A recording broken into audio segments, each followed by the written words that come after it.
Les amis, bonjour. On se retrouve pour notre 114e économiser et partager. Et aujourd'hui, on remercie un vieux de la vieille, un membre de Fanacolec, là où j'ai vraiment débuté du coup ma passion et mes échanges avec les collectionneurs sur le monde du produit dérivé de la statue. À l'époque, Gentle Giant et Sideshow. Et d'ailleurs, petit clin d'œil, c'est rigolo puisque bien évidemment, j'avais démarré un peu avec Marvel, mais essentiellement avec Star Wars, une des licences que je préfère par-dessus tout, et avec notamment les pièces accessibles à l'époque dans mon budget, à savoir Atacus et Gentle Giant. Et la boîte là de cette statue qu'on voit aujourd'hui ressemble vraiment en traitement noir laqué à ce que faisait du coup Gentle sur ses boîtes. Gentle qui a d'ailleurs, je crois, malheureusement disparu il y a pas longtemps avec Diamond Select, si ma mémoire est bonne.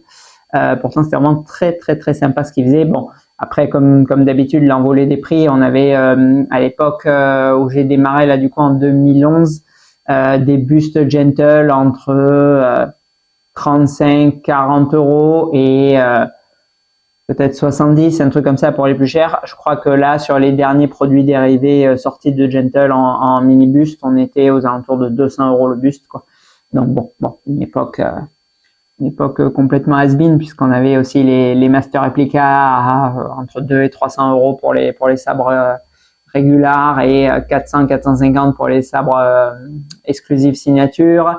On avait les statues Atacus à l'époque à la boutique, comment il s'appelait, une boutique à Montpellier là qui avait tout un stand de Atacus. Je me souviens, je trouvais ça délirant. Je crois que c'était 150, 200 euros la statue, un truc du style. Bon, à 1,6, mais bon. Enfin, voilà, bon, bref, une époque vraiment dont je suis extrêmement nostalgique. Puisque vous le savez maintenant, on est plus accoutumé à 2-3 000 euros la statue que à 200-300, c'est une évidence. Alors, donc du coup, bon, merci beaucoup du coup à Jeff. Fait énormément de plaisir du coup de vendre à un membre de Fanacolec et surtout une statue un peu old school dans la conception. On va le voir aujourd'hui. Alors, Iron Studio, on les a très rarement vus sur la chaîne, voire pas du tout. Je me souviens même plus si on a déjà fait une vidéo d'eux. Je crois que oui, si ma mémoire est bonne, mais vraiment très peu.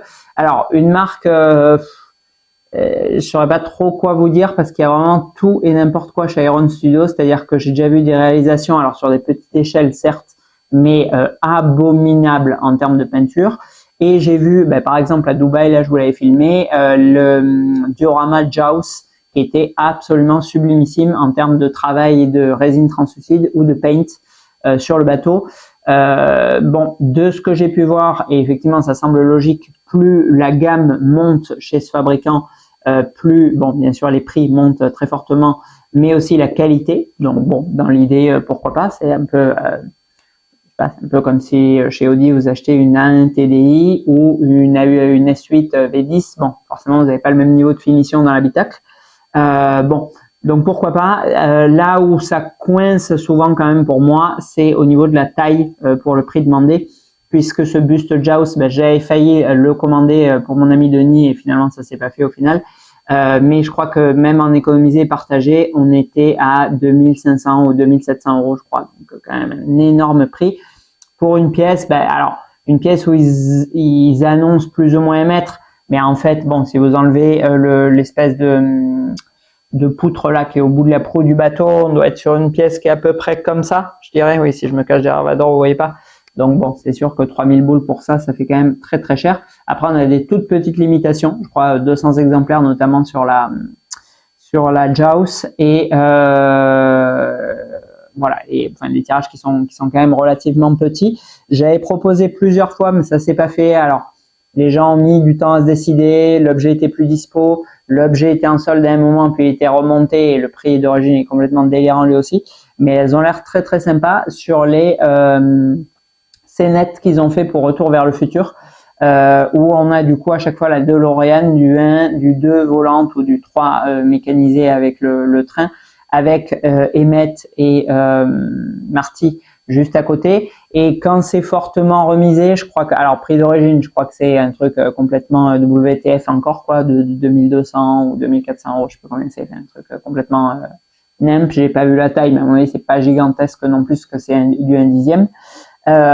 Et quand c'est fortement remisé, je crois qu'on est, alors je ne sais plus en tête là, autour de 1000 euros, 1200 euros, donc un truc genre moitié prix. Bon, Alors, c'est une somme, c'est du indice et tout. Maintenant, Retour vers le futur, surtout en résine, puisque sinon, il y a du coup, bien sûr, Hot Toy. Il n'y a pas beaucoup de produits. Ça a l'air quand même très, très sympa. Et je pense que le set des 3 alignés, bon, même à 50%, on est à, je sais pas, 3000 ou 3500 euros. Donc, ça fait quand même un petit billet. Bon, je parle pas du prix normal où c'est le double. Bon, pour les méga fans, je pense que ça peut être sympa. Franchement, ça peut être un produit assez cool. J'aimerais bien, pour le coup, vous le faire en vidéo et le voir de vrai, parce que j'ai jamais vu dans aucune boutique les DeLorean Retour vers le futur. Voilà. Alors, aujourd'hui, on voit quoi? On voit du coup du 1/4 avec le Vador, sorti par Iron Studio, qu'a précommandé Jeff, où on est là en prix remisé, je sais pas quel était son prix d'origine, à 945 euros. Bon, alors, c'est pas l'affaire du siècle, on n'est pas sur une entière Prime One à 500 ou 600 euros comme on a pu le voir récemment dans d'autres vidéos. Maintenant, bon, on est sur un personnage sur trône, donc souvent qui dit trône dit il tire toujours un peu sur la corde parce qu'ils savent que ça plaît beaucoup auprès des collectionneurs. Il y en a même qui font des gammes on throne uniquement. Et on a quand même, bon, effectivement, un volume de résine, même si ça leur coûte pas forcément cher, qui est quand même beaucoup plus conséquent qu'une premium format classique, du coup, 1/4 mix média. Donc bon, je crois que le Thanos, pour prendre un petit objet de comparaison, le Thanos, il était sorti en 2017 ou 2018, si je me souviens bien, chez Sideshow. Et je crois que, bon, à l'époque, on criait au scandale. Maintenant, c'est plus ou moins coutumier. Elles valent quasiment toutes 1000 balles, les Sideshow. D'ailleurs, j'en ai pris 2 en précommande là ce week-end. C'était un peu moins de 1000 euros pour l'une et 1035 pour l'autre.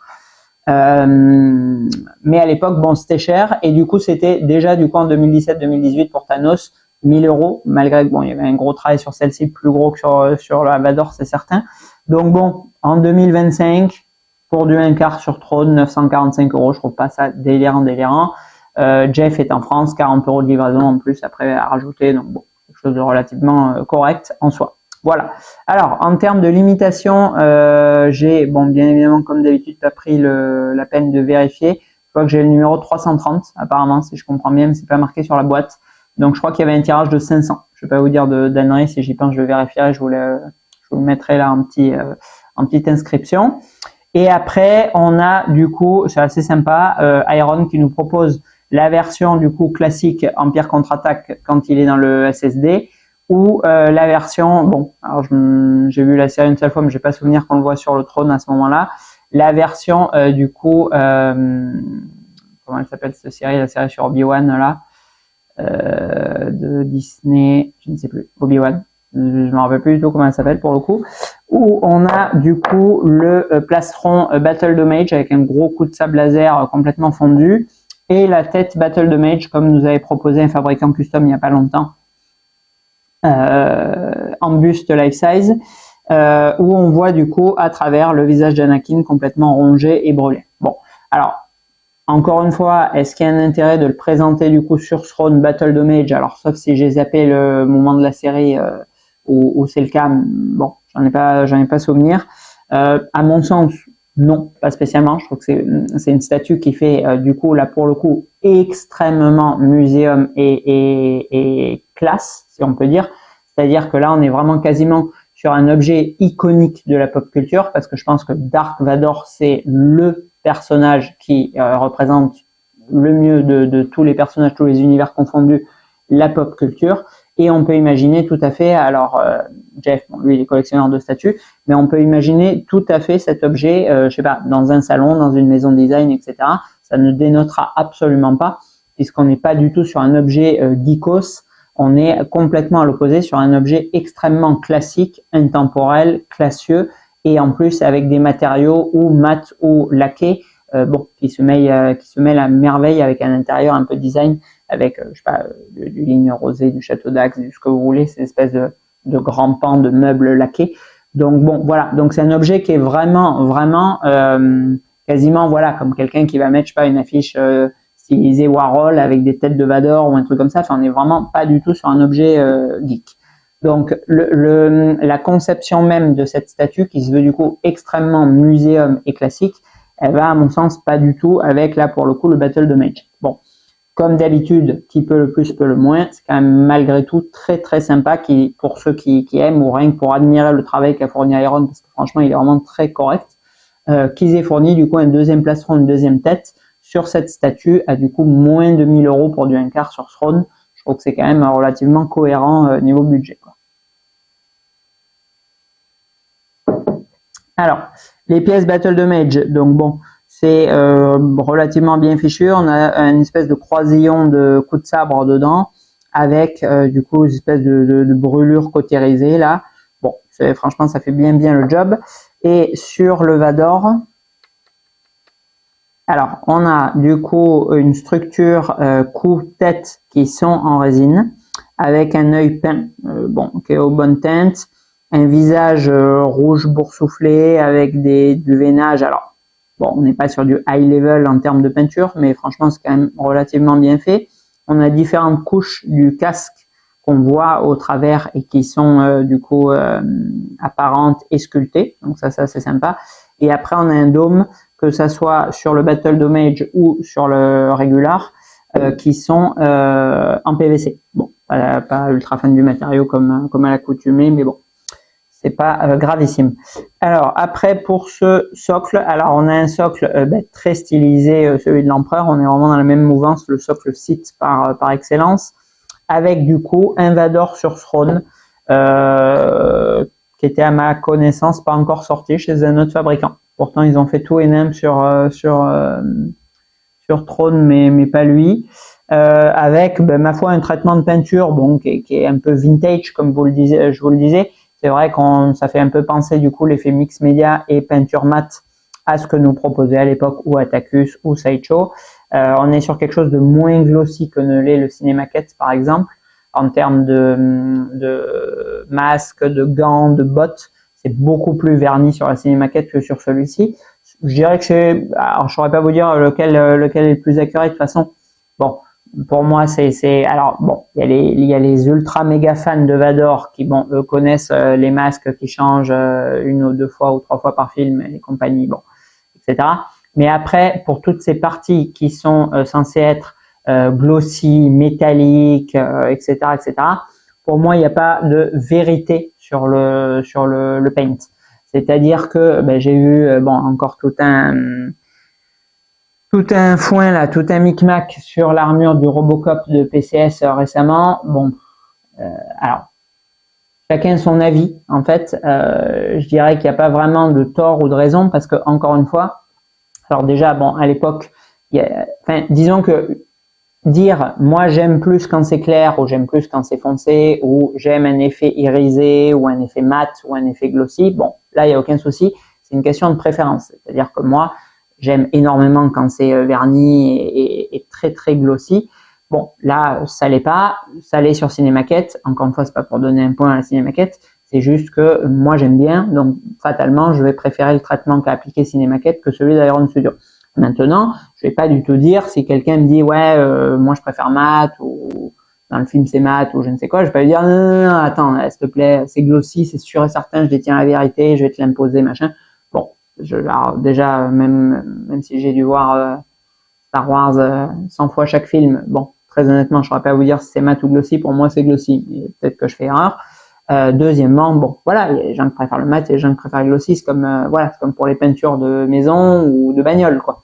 Il y en a que voilà, j'ai vu une voiture il y a pas longtemps de sport avec un traitement noir mat, un covering, je trouvais ça dégueu. Bon sûrement que le mec qui a fait ça, il adorait quoi. Bon bref. Et donc pour revenir donc à tous ces films de l'époque où ils changeaient plusieurs fois les costumes dans le film et où ça dépend énormément de la lumière qui tape. Bon, pour moi, on peut pas parler d'accurate. On peut parler à la rigueur d'accurate. À l'époque, sur le débat que j'avais justement sur Fanacolec, sur le Wolf Predator, il n'a pas de barésie. Bon, alors les gens me disaient, il a des barésies, il est foiré. Bon, pour moi, c'est la plus belle statue qui ait jamais fait Sideshow. Maintenant, bon, oui, bien sûr que j'entends bien que du coup, il est pas accurate parce que dans le film, il n'y a pas de barésie. Bon, maintenant, pour les traitements de peinture, je trouve qu'on ne peut pas utiliser le mot accurate ou dans le film ou patati patata. On peut juste dire, moi, je préfère ça et tout. Donc donc il y en a qui préfèrent Robocop clair, moi j'aime bien foncé. Il y en a qui préfèrent Vador mat, moi je préfère verni. Bon, c'est question de préférence, mais en tout cas, bon, à part un traitement un peu du coup vintage de cette statue. Je trouve qu'après on peut pas lui reprocher du coup le traitement de peinture d'Iron Studio. Donc pour moi c'est bien exécuté. Alors après on a du mix média. Alors mix média vraiment par touche, puisqu'on va avoir du coup la cape et le bouffant du torse qui sont en mix média, et l'intégralité du reste, c'est-à-dire à savoir les gants, les jambières, etc., où c'est sculpté en résine. Bon, moi j'aime bien ça parce qu'on a quand même, on retrouve l'effet mix média que perso j'apprécie, mais ça va pas bouger dans le temps, ça va rester vraiment nickel, alors que ces matières, en tout cas sur les sideshows, elles avaient tendance à se désagréger, donc je trouve que c'est pas trop mal. Mettre la cape, bon, ça paraît plus ou moins une évidence. Déjà en termes de conception, de coût, c'est moins cher, c'est plus pratique et compagnie. Deuxièmement, vous pouvez vraiment jouer avec la cape et la disposer comme vous voulez, ce qui est bien sûr pas possible sur un drapé fixe moulé en résine. Maintenant, perso, j'aurais pas été contre, parce que quand il y a des très beaux drapés fixes du coup sur les résines, et notamment Gentle Giant qui savait le faire, sur le Royal Guard, sur les gardes d'élite de Palpatine, là, je sais plus comment ils s'appellent, les bleus là. Voilà, on avait des très très beaux drapés, même sur la Leia Slave, que nous proposait Gentle à l'époque. Bon, et ça rendait très bien, pourtant c'était moulé. Donc bon, c'est encore une fois deux écoles, mix média, pas mix média. Moi, j'ai pas spécialement de préférence, du moment que le rendu vraiment est cool. Voilà, j'adhère. Bon, là c'est chouette. Je trouve qu'ils ont bien opté pour ça. Iron, ça fait plaisir. Voilà. Donc bon, après sur le trône, bon, on a rien de spécial, c'est un gros bloc de résine peint un peu avec un paint un peu style effet galaxie, et du coup très très sobre, très très classique encore une fois. Bon, ça va nickel, à merveille avec du coup l'esprit de la statue. Donc c'est top. Allez, on va passer à la notation. Et après je vous encouragerai fortement du coup à prendre cette pièce, parce que pour moi elle a vraiment beaucoup d'atouts. Alors, en termes de réalisme et fidélité, alors on n'est pas sur le Vador interstellaire. Maintenant, j'ai honnêtement pas de grosses critiques à émettre. Oui, le visage il n'est pas fantasmagorique, mais le traitement de Vador en lui-même, il est vraiment très bon, je trouve. Et cette tête et ce poitrail sont pour moi un peu en termes de bonus pour le prix, c'est un peu cadeau. Donc on va pas cracher dans la soupe sur un cadeau. Pour moi, la statue d'origine, c'est elle, même si on n'avait pas ça, 940 €, je trouve que ça suffit à elle-même. Donc 15 sur 20 en réalisme et fidélité, je trouve que c'est bien. Alors après, il y a peut-être des côtés ultra méga giga fan accurate où ils vont dire oui, le masque il est coupé trop arrondi, il est trop court, machin et tout. Bon, franchement, sincèrement, j'en sais que dalle. Donc pour moi, je la trouve extrêmement ressemblante. En termes de rendu global, alors on est sur une statue relativement simpliste dans la conception, on n'a rien d'extravagant comme tous les personnages sur trône. De toute façon, les personnages sur trône, où ils vous les font comme ça, où ils vous les font comme ça, avec un calice, machin, c'est toujours plus ou moins le même genre de pose, ou comme ça pour Thanos, enfin bon bref. Donc bon, il n'y a pas 36 000 possibilités, ils vont pas faire l'équilibriste sur une main, les jambes en l'air sur un trône, c'est évident. Donc bon, je trouve que c'est bien. Maintenant, voilà, c'est un peu du déjà vu. Ça a l'avantage de proposer un Vador, parce qu'à ma connaissance, il n'y en avait pas. Mais voilà, ça reste sur du classique, donc 13 sur 20 en rendu global. En termes de rapport qualité-prix, franchement, je vais lui mettre une bonne note, parce qu'en 2025, je vais lui mettre 16 sur 20. Je vais mettre 16 sur 20 parce que hier et avant-hier, comme je vous le disais, j'ai pris 2 précommandes de Sideshow, et on était sur des personnages qui sont très très loin d'avoir la popularité de Vador. Bon, de toute façon, aucun ne l'égal. Mais bon, on peut s'en rapprocher avec du Iron Man, avec du Batman, des personnages qui sont quand même très bankable. Bon, là, c'était pas du tout le cas, c'était Archangel et MODOK. Voilà, et on était pour autant à 1000 €. 1000 €, là, on est sur une statue qui pèse quand même 20 kg. 20 kg 500. Donc, très honnêtement, à mon avis, les Sideshow, elles vont faire 5 kg à tout péter. Donc, je trouve que livrer un Vador, un quart, mix média, sur trône, où souvent les fabricants ont tendance à tataner, et sur un personnage le plus bankable et dans ma tête le plus cher à acquérir en termes de licence, comme Dark Vador, je trouve qu'en 2025, faire ça pour 945 €, et en plus je crois qu'on a 500 exemplaires seulement de cette statue, et pas 3000, je trouve que c'est vraiment très chouette. Donc 16 sur 20 en rapport qualité-prix, je trouve qu'on est vraiment très bien placé. Bon, et dernier petit point que j'aborde habituellement pas, et qui est pour moi un gros point positif supplémentaire de cette statue, c'est qu'on est peut-être sur la statuts parmi les... alors on en est du coup à 120 économisés partagés, mais avec les statuts de ma collection et celles où on ne faisait pas encore les économisés et partagés, peut-être 200 statuts que je vous ai présentés en vidéo, et j'avais dû en voir au moins autant avant de commencer les vidéos, parce que j'ai pas du tout présenté tout ce qui était Sideshow par exemple ou Atacus sur les vidéos. Je crois que j'ai commencé les vidéos en 2017, un truc comme ça, ou 2016 avec les Elite Creatures. C'est là que j'ai eu envie de vous faire des vidéos, parce que vraiment je kiffais trop Amorce Marque et je voulais absolument vous partager encore plus que dans des messages ou dans des photos médiocres ma passion vraiment pour cette marque. Donc avant 2016, c'est-à-dire pendant les 5 premières années où j'ai collectionné et où j'ai eu beaucoup de pièces, parce que la frénésie, la boulimie quand vous commencez une collection, et les statuts qui, encore une fois, je le rappelle à l'époque, valaient 200-300 €. Bon, voilà, je vous ai pas présenté du coup toutes les sideshows. D'ailleurs, franchement, si j'avais du temps, très sincèrement, parce que là, je suis en période un peu ras-le-bol, ça, je pense que vous l'aurez compris, mais même vraiment en réflexion, puisque je travaille bon quand même assez durement, on va dire, en tout cas pour le rythme français. C'est sûr que bon, si on compare au rythme japonais, je suis un rigolo de kermesse. Bon, pour le rythme français, relativement intensément, les 6 premiers jours de la semaine. Et bon, fatalement, je vous tourne ces vidéos le dimanche. C'est-à-dire, pas de, quand je fais une vidéo, pas de, je sais pas, j'ai n'importe quoi, pas de temps partagé avec ma femme, pas de loisirs, pas de jardinage dans le parc, etc., etc. Bon, enfin bon, peu importe ce que je fais à la place. Donc, et c'est vrai que bon, l'ambiance est, je trouve, encore pire là début 2025 qu'elle était déjà en 2023 et 2024. Donc du coup, bon, je me questionne vraiment et je limite de plus en plus sincèrement les demandes sur les économisés et partagés, parce que c'est de plus en plus compliqué. C'est de plus en plus compliqué avec EO, beaucoup plus que ça l'était avec PBM. C'est plus compliqué avec les transporteurs d'EO, beaucoup plus que ça l'était aussi avec ceux de PBM. C'est extrêmement compliqué pour vous envoyer les statuts, c'est-à-dire que là, par exemple, je vous donne un exemple concret.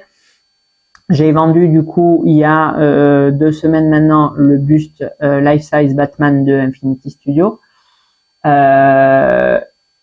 Non, 3 semaines, pardon. 3 semaines. La personne, alors j'entends bien que c'est un buste qui vaut 4000 €, qu'il a économisé pendant longtemps, etc., etc. Mais la personne m'a envoyé des messages tous les jours depuis 3 semaines. C'est-à-dire il n'y a pas un jour durant ces 3 dernières semaines, enfin à part aujourd'hui du coup, où il ne m'a pas envoyé un message. Il y a des jours où c'était 10 messages. Bon. Et cette semaine, son buste devait être enlevé initialement lundi, finalement reporté à mardi. Les transporteurs sont pas venus mardi, mercredi, jeudi, ni vendredi. Bien qu'ils avaient des impératifs, bien que j'ai appelé tous les jours, bien qu'ils m'ont promis qu'ils venaient à chaque fois le lendemain, etc., etc. Bon. Si tenté, et là l'acheteur a complètement pété un câble vendredi. Bon, après lui aussi il a des obligations professionnelles, il avait mis beaucoup d'argent dans ce bus. J'entends toutes ces raisons. Je dis pas ouais c'est un casse-couille, c'est bon, lâche-moi la grappe, machin. C'est pas ce que je suis en train de dire. Mais ça n'empêche que en exerçant en permanence 2 travails simultanés, si ce n'est 3 par moment, c'est quand même assez complexe de répondre à, je sais pas combien il m'a envoyé de messages vendredi, je saurais même pas vous dire, 30, 50 messages pour me dire bon toute la journée la même chose. Il avait payé cher, qu'il voulait sa statue, qu'il pouvait plus attendre, qu'il pouvait pas décaler son voyage professionnel, etc. Encore une fois, pas de problème.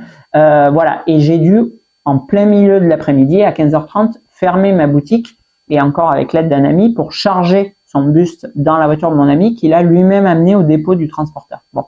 Et je précise que j'ai payé 234 € de livraison pour cette qualité absolument pas médiocre, c'est encore trop gentil quoi pour le service. Catastrophique, lamentable, je ne sais pas. Voilà, donc ça c'est honnêtement, vu que je vends pas les statuts pour manger avec, ou m'acheter une bagnole de plus, ou étoffer ma collection de statuts, ou je ne sais quoi, je vends ces statuts uniquement pour les découvrir et vous les présenter, parce que je suis vraiment passionné de statuts. Bon, je commence très sérieusement à me demander l'intérêt honnêtement de faire ça, puisque bon déjà avant bien évidemment voilà, pris dans le truc, j'achetais des statuts personnellement, je voulais présenter aussi parallèlement aux économisés et partagés. Bon là vous l'avez vu, je pense, pour ceux qui ont regardé la vidéo du Peacemaker, J'ai mis, je crois, 7 mois à ouvrir une statue qui m'appartenait. Voilà, enfin, disons que la passion, elle commence vraiment fortement à s'éroder avec tous ces tracas. Et du coup, bon, tout ça pour revenir, parce que du coup, on a un peu perdu le fil, au fait que si j'avais vraiment du temps, c'est-à-dire, bon, 1 ou 2 travails de moins à exercer, je pense que honnêtement, je commanderais vraiment des sideshows, des anciennes sideshows, et je vous ferai tout un tas de rétro-reviews sur des vieilles sideshows, parce que il y a plein de pièces que vous pouvez sûrement acquérir pour 200, 300, 400, 500 euros. Des pièces très sympas à découvrir et qui seraient vraiment chouettes. Voilà. Donc c'est un truc que j'aimerais bien faire. Maintenant, bon, avec le temps dont je dispose, bien évidemment, c'est pas possible, mais voilà, c'est quelque chose par passion que pour le coup, si j'avais du temps, je ferais parce que je trouve ça vraiment chouette, quoi. Allez, dernier point positif du coup pour cette statue et pour revenir, parce qu'on a un peu perdu le fil, sur peut-être les 200 statues que je vous ai présentées. Je trouve que c'est l'une des statues les plus intemporelles et les plus à même d'aller dans n'importe quel type de collection que vous ayez. Encore une fois, comme je disais en intro, c'est une statue qui peut être autant mise pour un fanatique de Star Wars comme peut l'être par exemple Guillaume, que dans une statue où c'est un Vador one shot, enfin ou un Star Wars one shot, parce que bien évidemment on est sur Vador sur trône, donc tu veux faire plus one shot, je pense, pour ça, représenter Star Wars que cette pièce. Même le cinémaquette que moi je préfère, il est en position Empire Strike Back, il est beaucoup plus dynamique, il est ceci, il est cela. Bon, il est beaucoup moins, je trouve, représentatif que celui-ci. C'est une statue qui peut aller parfaitement comme objet design, comme déco pop culture pour des gens ayant une seule statue ou 2-3 statues, etc. Des objets vraiment iconiques de l'univers pop culture comme les Vador. Donc c'est une statue vraiment pour moi adossée à son prix de 945 €, que je trouve vraiment adéquate. Il en reste d'ailleurs chez EO. S'il y a des gens que ça branche, aucun souci, le carton est tout petit. Je peux vous en commander une avec grand plaisir. Voilà, ça ne prendra pas beaucoup de temps étant donné que je vous l'ai déjà présenté ici. Voilà. En note générale, je vais du coup mettre la note de 15 sur 20 à cette statue parce que oui, je suis pas ébouriffé, je suis pas estomaqué, je suis pas les yeux qui tombent par terre, mais honnêtement, c'est une statue qui souffre pour moi très peu de critiques et qui voilà, et qui mérite vraiment pleinement son prix. Et encore une fois, elle peut arriver dans n'importe quelle collection de n'importe quel collectionneur. Allez, je clôture là-dessus. Merci beaucoup encore à Jeff pour cette statue que ça m'a fait vraiment plaisir de découvrir, plaisir de vous présenter et de vous inciter pour le coup à acheter, plaisir de voir du Iron Studios, parce qu'on en voit très peu, et un immense plaisir de vendre à un membre de Fanacollector. À bientôt.